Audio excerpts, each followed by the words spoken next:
यदि कसैले आफूमाथि नराम्रो दृष्टि राख्छ भने उसलाई उल्टो फिटाउने मन्त्र यस प्रकार छ।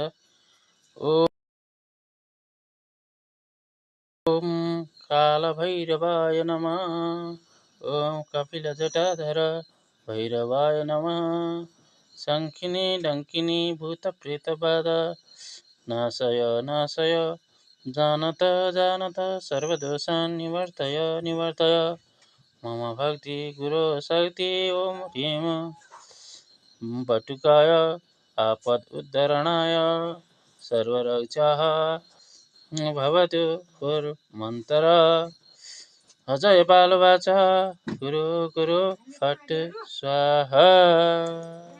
यो 3 पटक जप गर्नु। खरानी र कुचले हान्नु। हस्त। धन्यवाद।